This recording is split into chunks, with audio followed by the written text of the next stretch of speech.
आज सुने फागुन मास का महाशिवरात्रि व्रत कथा। एक जंगल में एक शिकारी रहा करता। उसी जंगल से पशु और पंछियों को पकड़कर आग में पकाकर खाया करता था। उसी तरह शिकारी अपना गुजारा कर रहा था। वो जंगल से सारे पशु पंछी को पकड़कर आग में पकाकर खाकर वो अपना पेट भरता और वैसे ही उनकी गुजारा हो रहा था। उस जंगल का इसी तरह पशु पंछी कम होने लगा। एक दिन सारे पंछी अपना घोंसला से देख रहे थे कि इस शिकारी तो सारे पशु पंछी को पकड़कर खा जाता है, हम लोग निकलेंगे तो हम लोग के पकड़कर खा जाएगा। उसी का डर के कारण एक दिन सारे पंछियों अपना घोंसला से नहीं निकले। जिस दिन सारे पंछियों अपना घोंसला से नहीं निकले, उस दिन शिकारी सारा दिन जाल बिछाकर बैठा था। बैठे बैठे शाम होने वाला था, लेकिन कोई पंछी अपना घोंसला से नहीं निकले और नहीं शिकारी को कोई पंछी और पशु मिला कि वो अपना पेट भर सके। दो कबूतर था, वो महाशिवरात्रि का उपवास किया था। दोनों कबूतर को मालूम नहीं था कि शिकारी जाल बिछाकर बैठा है। दोनों कबूतर भोलेनाथ का मंदिर जा रहे थे पूजा करने। दोनों कबूतर जाकर उस जाल में फंस जाता है। शिकारी दोनों कबूतर को पकड़कर बहुत खुश हो जाता है कि सुबह से अभी तक मेरा मुंह में जल और मांस नहीं गया, लेकिन अब मेरा पेट भर जाएगा। दोनों कबूतर कहने लगा कि शिकारी तुम हम दोनों को क्यों पकड़ा। शिकारी कहने लगा कि सुबह से बैठे बैठे शाम होने वाले हैं, अभी तक कोई शिकारी नहीं मिला और नहीं मेरा पेट भरा है। अब तुम दोनों को मैं आग में पकाकर खाऊंगा। दोनों कबूतर कहने लगा कि देखो शिकारी, हम दोनों भी उपवास है। आज महाशिवरात्रि व्रत है। हम लोग मंदिर पूजा करने जा रहे हैं और तुम हम दोनों को जाल में फंसा लिया खाने के लिए। तो ठीक है, कोई बात नहीं है। हम दोनों को देखो छोटा छोटा बच्चा है। अगर तुम हम दोनों को पकड़कर खा जाओगे तो तुम्हारा पाप नहीं होगा। अगर हमारा दोनों बच्चा जान गया कि मेरा माता पिता को ये शिकारी मारकर खा गया है तो तुम्हें अभिशाप देगा, तो तुम्हारा पाप लगेगा। शिकारी कहने लगा कि मुझे कोई पाप लगने वाला नहीं है। आज मैं तुम दोनों को खाकर अपना पेट भरूंगा। कबूतर कहने लगे कि देखो शिकारी, तुम तो हम लोग का खाकर पाप कर लोगे, लेकिन हम लोग का धर्म तो कम से कम कर लेने दो। भोलेनाथ का पूजा कर लेने दो। हम दोनों तुम्हारा पास आ जाएंगे, तुम खा लेना, लेकिन अभी तो हम दोनों को जाने दो।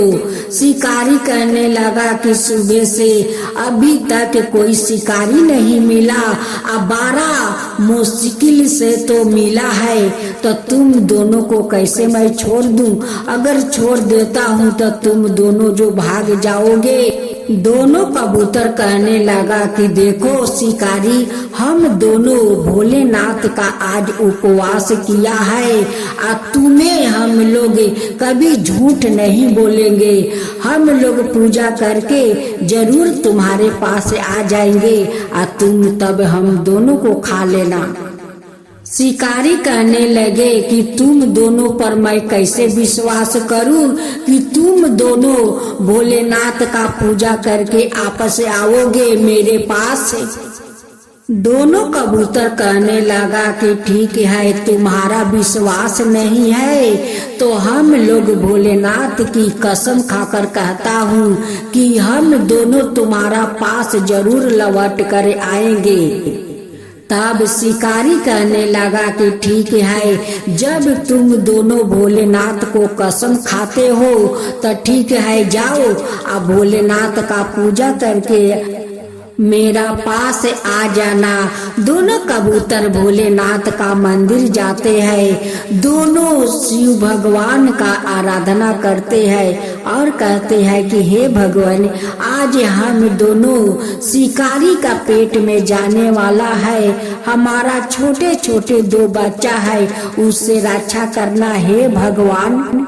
भोलेनाथ वो दोनों कबूतर को बात सुन लेते हैं। वो दोनों बहुत श्रद्धा भक्ति से पूजा करने लगा। भोलेनाथ और माता पार्वती दोनों जोड़ा कबूतर बनकर उस शिकारी के पास जाते हैं। शिकारी देखकर बहुत खुश हो गया कि तुम लोग अपना जबान का बहुत पक्का हो कि पूजा करके मेरे पास से आ गया। जब शिकारी दोनों कबूतर को पकड़ने जाता है, जैसे उसका शरीर में हाथ लगाता है, इतना जोर से झटका लगता है कि शिकारी कुछ दूर जाकर गिर जाता है। शिकारी उठ कर जाता है या कहता है कि जब तुम दोनों को जाल में फंसाया था, अपना हाथ से पकड़ा था, तब तो तुम्हारा लोग के शरीर में इतना जोर से झटका नहीं लगा। अब तुम लोग मंदिर से पूजा करके आए हो तो तुम लोग के शरीर में हाथ लगाते मैं इतना जोर से झटका खाया कि कुछ दूर जाकर गिर गया। तुम लोग के शरीर में क्या हो गया? ये सब तो भोलेनाथ और माता पार्वती का चमत्कार था कि शिकारी वो माता और भोलेनाथ जी के शरीर में कैसे हाथ लगा सकता था। शिकारी सोचने लगा कि लगता है कि मैं सारा दिन कुछ खाया नहीं पिया नहीं, उस लिए मेरा शरीर कमजोर हो गया है, उसी के कारण मैं गिर पड़ता हूँ। फिर से शिकारी उस दोनों कबूतर का शरीर में हाथ लगाने गया, फिर झटका लगकर गिर गया। जब शिकारी गिरा तो वही पर गिर ही पारा रह गया। उसका इतना कमजोरी हो गया था कि वो उठ नहीं पा रहा था। तभी भोलेनाथ और माँ पार्वती दोनों वही पर प्रकट होते हैं। शिकारी हाथ जोड़ कर बैठ जाता है और क्षमा मांगता है कि भगवान मुझे माफ कर दीजिए। आप दोनों तो कबूतर के भेष में आए, आप दोनों को कबूतर मानकर मैं पकड़ने जा रहा था, लेकिन आप तो साक्षात भगवान भोले हैं, माता पार्वती, उसी लिए तो मैं झटका पर झटका खा रहा था, लेकिन आपको शरीर में मैं हाथ नहीं लगा सका। माता पार्वती कहती है कि शिकारी, तुम क्यों पशु पंछी को मार कर खाते हो? क्यों तुम अपना माथे पर पाप लेते हो? इसी पाप के कारण तो तुम इतना कमजोर हो गए हो।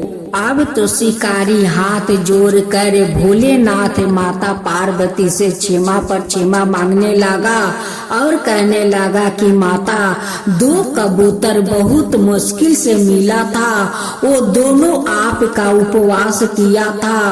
वो बोलने लगा कि मेरा 2 बच्चा है, हम लोग आज महाशिवरात्रि का व्रत उपवास किया है। आज हम दोनों को भोलेनाथ का मंदिर में जाने दो और पूजा करके हम लोग लौट आएंगे। जब वो दोनों को नहीं छोड़ा तो आपको वो दोनों कसम खाया कि भोलेनाथ का कसम खाकर कहता हूँ, जरूर तुम्हारा पास हम लोग लौट कर आएंगे। शिकारी ये सारे बातें भोलेनाथ से कहते ही है कि वैसे ही दोनों कबूतर उस शिकारी के पास आ जाते हैं और कहते हैं कि लो शिकारी, हम दोनों अपना वचन को पाका है, अब आप हम दोनों को खा सकते हो। अब तो हाथ जोड़कर शिकारी बोलने लगा कि नहीं कबूतर, अब तुम दोनों को नहीं खा सकता और मैं अब पाप नहीं करूँगा। दोनों कबूतर भोलेनाथ और माता पार्वती को चरण पकड़ के प्रणाम करते हैं। शिकारी उठ कर आते हैं, अब भोलेनाथ को पैर पकड़ लेते हैं, कहते हैं कि प्रभु अब मैं पाप नहीं करूँगा, अब मैं खुद कमा कर मेहनत करके खाना खाऊंगा, लेकिन पशु पंछी को मार कर अब पाप नहीं करूँगा। भोलेनाथ कहने लगे कि शिकारी, तुम्हारा तो सारा दिन उपवास हो गया, अब मेरा व्रत भी पूरा हो गया, तुम तो मेरा व्रत आज पूरा कर लिया है। भोलेनाथ अपना झोली से कुछ भांग धतूरा देते हैं और कहते हैं कि ले जाओ शिकारी, इसे खाकर तुम अपना पेट भर लो। जैसे शिकारी के हाथ में वो भांग धतूर देते हैं, वैसे सारा भांग धतूर फल फूल बन जाता है। फल खाकर शिकारी शक्तिमान बन जाता है।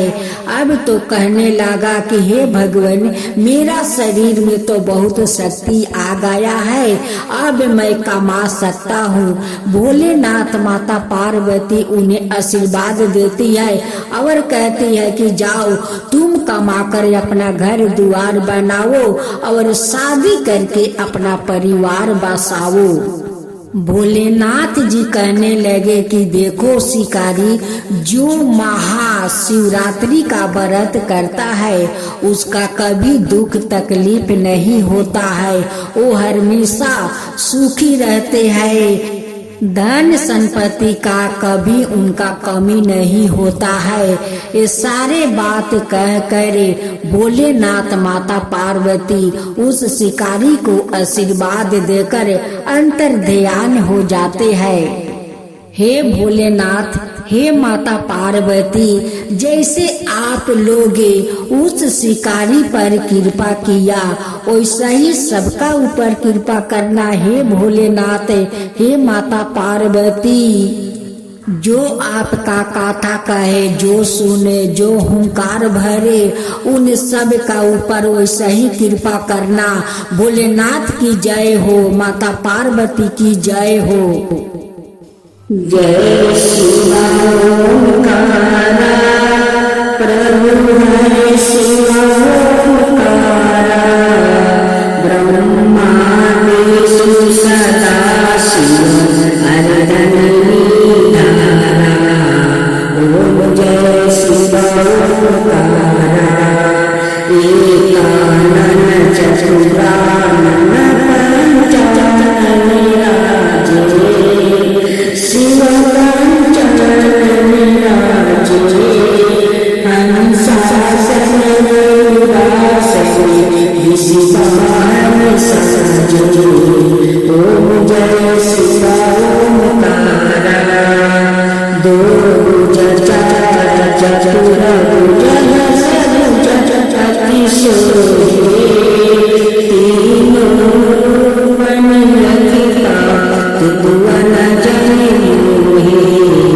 ओम जय शिवा ओंकारा, अक्षरमाला वैमाला चंदन निगम सोहे, बोले सुनिकारी। ओम जय शिवा ओंकारा, शीतंबर पीतांबर बागंबर अंगे, सनकादिक मणिमादिक भूतादिक संगे। ओम जय शिवा ओंकारा, करके मंडल चक्र सुंदरता, जग करता जग भरता, जग पालन करता।